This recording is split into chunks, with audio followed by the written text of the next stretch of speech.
Hello बच्चों, let's read this question. The question says choose the correct statement. Option first, Maxwell and Boltzmann were among the scientist who developed the kinetic theory. Option second, kinetic theory gives molecular interpretation of pressure and temperature of a gas. C, kinetic theory is consist with gas laws and Avogadro hypothesis. Option D, all of the above. तो इस question के अंदर हमें बोला गया है कि हमें काइनेटिक थ्योरी ऑफ गैसेस के रिस्पेक्ट में करेक्ट स्टेटमेंट को चूज करना है. तो बात करते हैं की कंसेप्ट की.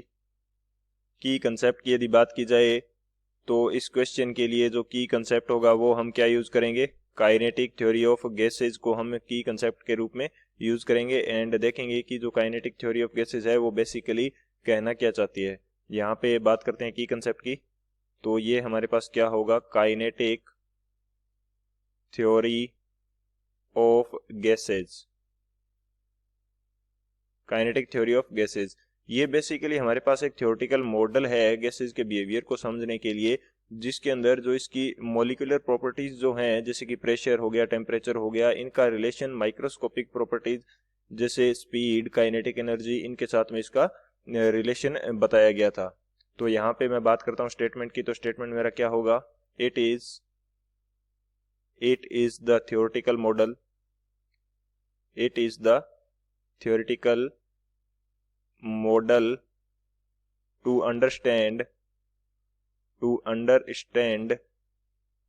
the behavior of gas, understand the behavior of gas molecules, behavior of gas molecules and their molecular properties and their molecular properties, that is pressure and temperature, that is pressure and temperature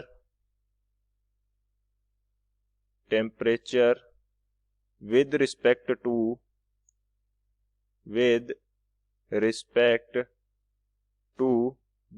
relation with microscopic properties,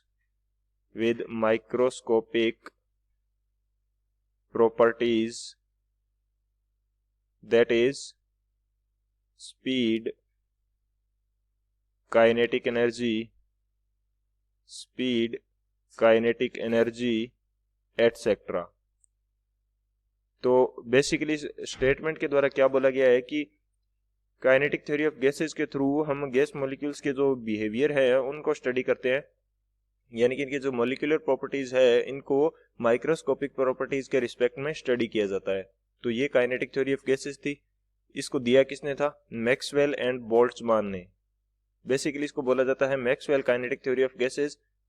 scientist कौन थे इस पे work करने वाले, scientist ये थे हमारे पास Maxwell and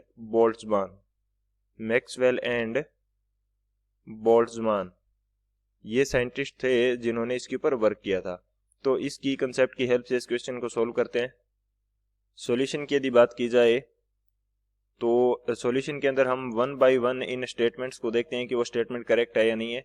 A statement जो है हमारा, इसके अंदर हमें दे रखा है कि जो काइनेटिक थ्योरी है वो मैक्सवेल एंड बोल्ट्जमान ने दी थी, या बोला गया है कि Maxwell and Boltzmann were among the scientist who developed the kinetic theory. तो ये करेक्ट है बिल्कुल. मैक्सवेल एंड बोल्ट्जमान जो थे उन्होंने काइनेटिक थ्योरी के ऊपर वर्क किया था. तो फर्स्ट स्टेटमेंट जो है वो तुम्हारा करेक्ट है.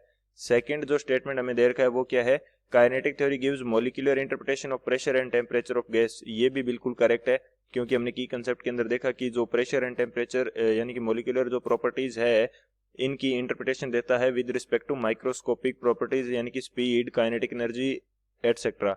यानी कि प्रेशर एंड टेम्परेचर के द्वारा काइनेटिक एनर्जी एंड स्पीड किस प्रकार से डिपेंड करेगी ये काइनेटिक थ्योरी ऑफ गैसेज हमें बताती है. तो बी भी हमारा करेक्ट है.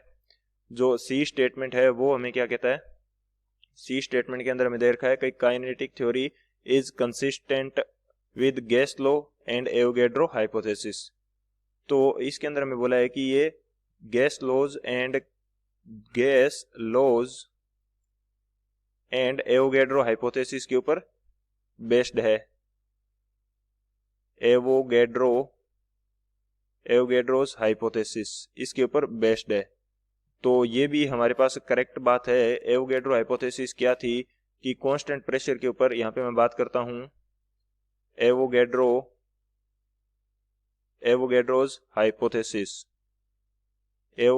हाइपोथेसिस। ये बेसिकली हाइपोथेसिस क्या थी कि कांस्टेंट प्रेशर के ऊपर जो नंबर ऑफ मोल्स हैं वो क्या रहते हैं, डायरेक्टली प्रोपोर्शनल टू वॉल्यूम रहते हैं। कांस्टेंट प्रेशर, इसके लिए हमारे पास कांस्टेंट प्रेशर होना चाहिए। तो जो नंबर ऑफ मॉलिक्यूल्स होंगे या नंबर ऑफ मोल्स हैं गैस के, तो वो क्या रहेंगे, डायरेक्टली प्रोपोर्शनल टू वॉल्यूम रहेंगे। यानी कि जितने ज़्यादा मॉलिक्यूल्स होंगे उतनी ज़्यादा हमारे पास क्या होगी, कोलिजन होगी। अब यदि कांस्टेंट प्रेशर के ऊपर हम कोलिजन को कम करना चाहते हैं तो हमें क्या करना होगा, वॉल्यूम को इंक्रीज करना होगा। इस कारण से हम बोल सकते हैं कि बेसिकली ये एवोगैड्रो हाइपोथेसिस के ऊपर डिपेंड करता है, क्योंकि किसी कंटेनर के अंदर गैस के जितने ज़्यादा मॉलिक्यूल्स होंगे उतनी ज़्यादा टक्कर या कोलिजन होगी।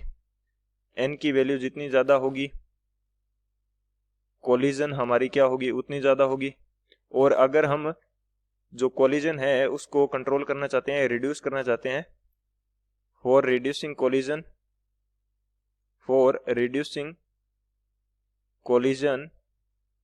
we have to increase volume, then increase volume।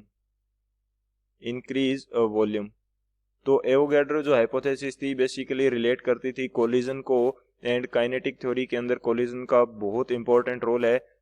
Kinetic theory of gases के अंदर बताया गया है कि जो कोलिजन होती है गैस मॉलिक्यूल्स की आपस में, और जो कंटेनर की वॉल्स है उनके साथ में इलास्टिक कोलिजन होती है, जिसकी वजह से वेलोसिटी चेंज होती है एंड पूरा इफेक्ट इसके द्वारा देखा जाता है।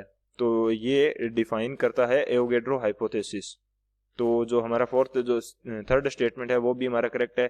गैस लॉज के ऊपर किस प्रकार से डिपेंड करती है कि कांस्टेंट टेम्परेचर के लिए हमारे पास कौन सा रूल होता है, तो बॉयल्स लॉ होता है हमारे पास। बॉयल्स लॉ क्या कहता है, बॉयल्स लॉ यानी कि कांस्टेंट टेम्परेचर के ऊपर जो प्रेशर होगा वो इनवर्सली प्रोपोर्शनल होगा वॉल्यूम के। जब क्या है हमारे पास टी क्या है, टेम्परेचर जो है ये हमारे पास क्या है, कांस्टेंट है। और कांस्टेंट टेम्परेचर यदि कांस्टेंट है तो जो काइनेटिक एनर्जी है वो भी क्या रहेगी, काइनेटिक एनर्जी ये भी क्या रहेगी, सेम रहेगी।